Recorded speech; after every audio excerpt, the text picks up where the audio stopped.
that stomach ache isn't always a medical issue. Sometimes it's anxiety. I'm going to give you 5 hidden schoolyard tested signs of teenage anxiety that parents either completely misread, write off as defiance, laziness, or even manipulation. It doesn't always look like a kid crying in a corner. That doesn't happen all that often, believe it or not. It looks like a kid who is trying to become invisible.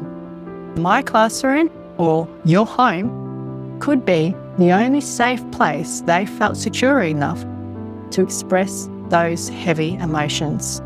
By telling someone to not worry about it, they're going to worry about it. Your child's independence is actually the only path to your freedom as a parent. Hello and welcome back to Talking Teens Official. I'm Nural and thank you for joining me and for your listening ears. I want to talk to you today about a piece of paper I've held in my hand thousands of times over the years. And if you've been following my YouTube channel, you would have known that this episode was coming. Because today I'm going to be talking about 5 signs of teenage anxiety that teachers see that parents need to know about. That piece of paper I was talking about, that little slip I've held in my hands over 20 years, is actually the sick bay slip. If you're raising a teenager right now, you know the cycle. You get the text at work when you're there. Mum, my stomach hurts. Can you pick me up? Or you see them dragging themselves out of bed in the morning, holding their head, looking completely depleted before the day is even begun. Our police officer brain immediately kicks in. We want to check their forehead, look at their attendance record, and say, "You're fine, it's just a headache, you'll be right, go to school." I'm guilty of that myself, do not worry. But after 2 decades in the dirt, breaking up fights, dealing with police, sitting with kids when the wheels are falling off, I'm telling you that stomach ache isn't always a medical issue. Sometimes it's anxiety. Not all kids walk up to us and say, "I'm feeling really anxious today. Can you help me out? I'm just going to take it easy." Instead, they can act out physically. So today I'm going to go beyond the textbook. I'm going to give you 5 hidden schoolyard tested signs of teenage anxiety that parents either completely misread, write off as defiance, laziness, or even manipulation, and how to break the loop. So let's get into it. The first sign, really quickly, it's the sick bay slip. It is also the shaking leg. So what I'm going to give you is some things that I see that I want you to start looking out for. So it's a physical escape, this one. In the classroom, it doesn't always look like a panic attack. It looks like a kid who is constantly asking to go to the toilet or begging to go to sick bay because they feel nauseous or lightheaded. They just need to get out of the classroom.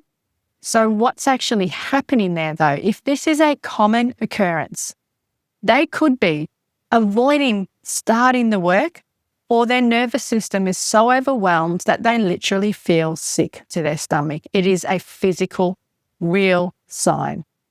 So if they do stay in the room, and this is what you need to start looking for at home, are they sitting there, shaking their leg really violently under the table? Are they biting down their nails, chewing on their nails right down to the quick? When you approach them as a teacher, sometimes what I see is they look genuinely fearful. They look scared. They are reluctant to seek help and can completely freeze. It's not a stomach ache, sometimes. It's a physical sign of a situation that feels too heavy for them. So this is what I want you to do.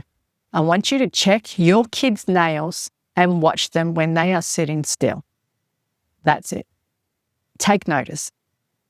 The second sign that I see in the schoolyard is more related to social anxiety, a little bit more, when kids can be seen hiding in little nooks and crannies around the school. It doesn't always look like a kid crying in a corner. That doesn't happen all that often, believe it or not. It looks like a kid who is trying to become invisible. So they will retreat. They will retreat to a safe, secluded place.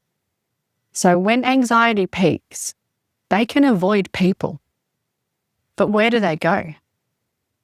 In my 20 years at school, I found them in the same spots over and over, tucked into the little nooks and crannies of the doorway, a secluded doorway, a corner of the building where nobody really walks, maybe standing with one or two friends, which, is a good sign. So quite often you can look past that. Or they go into the bathroom. Here's a big one. They will close the cubicle door and just sit there and wait for the bell to ring so they don't have to face the social pressure out in the corridor. They will avoid those situations altogether. Some of them might just go and hang out in well-being, which is a safe place for them to be. It's fine. They'll sit on the floor outside of the door during class time because it's the only place that they feel safe. Although sometimes it's because they are genuinely cold because it's cold outside. So when you see them at home retreating into their bedroom or on their screen at home, they aren't always being antisocial. They are finding their own little nook and cranny, and that can be their bedroom door. They are to hide from a world that is too loud.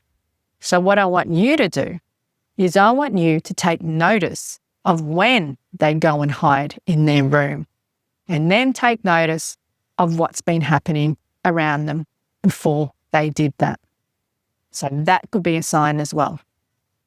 The third sign of anxiety in kids, it can be literally a rude explosion, which is anxiety masked as aggression. And this can come out in the school classroom, and it can come out at home as well, where a student might behave rudely, might snap at you or slam the door, and this can happen at home too. And our police officer brain wants to punish the defiance. We want to argue and we want to enforce the rule book. You cannot speak to me like that in this house. You cannot do this. You cannot do that. But some of the deepest moments I've had in schools when a kid has exploded in class actually had nothing to do with me or my lesson. It is quite often, it can be often, I should say, a sign of a deeper anxiety or a deeper sign that something else is going on. The source of their anxiety was actually external. Something happening at home, online, or out in the yard at recess or lunch in their peer group, and they've just been tipped over the edge. And my classroom or your home could be the only safe place they felt secure enough to express those heavy emotions. So when they act out rudely to you at home, they aren't always hate-filled. They could be terrified or worried about something. They're in survival mode and they are spilling over.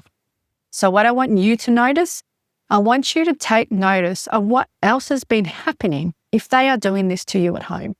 Take notice of what else has been happening in your lives or your family when they explode. And you may have to cast your mind back a day or two, or maybe a week ago. Sometimes they're holding on to it. So you just need to take notice. The fourth sign I see, and I see this as a task paralysis or always checking and looking for approval. Is this right? Is this what I do? Is this how I do it? And it can present in the classroom as a kid who cannot start writing a single sentence without checking with the teacher 5 times. Is this right? Is this what you want? Am I supposed to do it like this? Is this right? Is this how I'm doing it? And they will fret over it over and over in their mind about getting things wrong before they even start. So they are completely paralysed, if you like, by the fear of failure. They don't know where to start, so they don't start at all. So what we need to do for them is, we need to lower the bar a little bit so they don't completely shut down. But you do need to chunk it down to baby steps.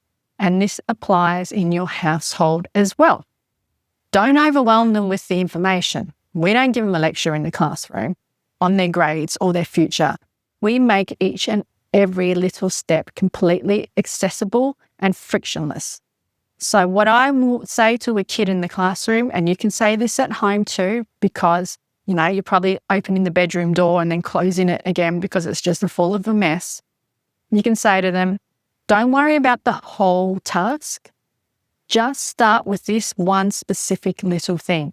And I've said this to my daughter recently when I opened her bedroom door and saw the mess. And it's been like that for months. Instead of getting angry, I just said to her, hey, your room's a mess. I will help you clean it.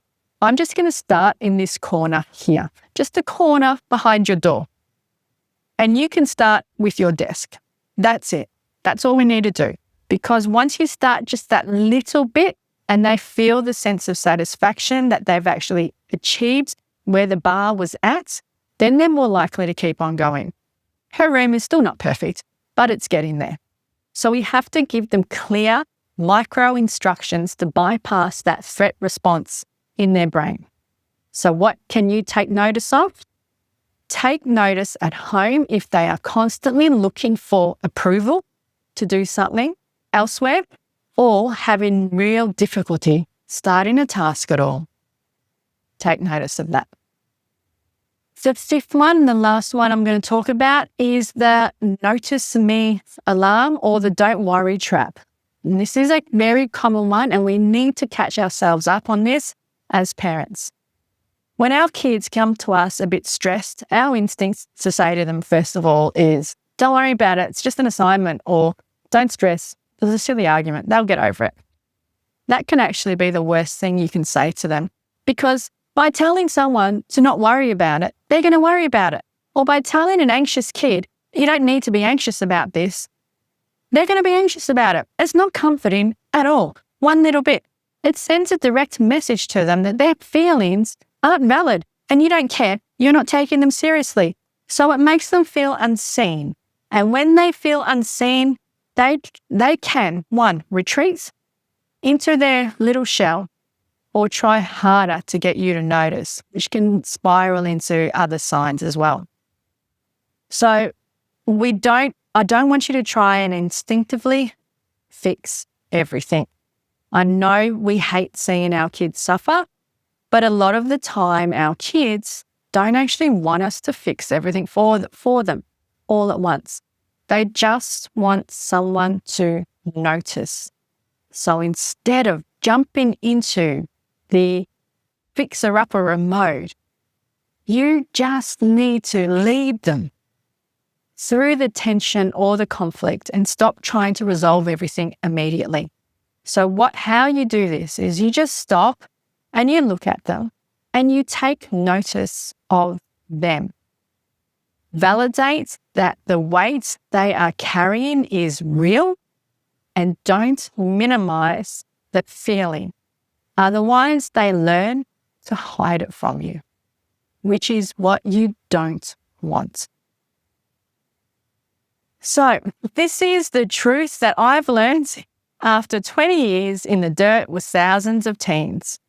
Your child's independence is actually the only path to your freedom as a parent without you having to worry about them over and over again.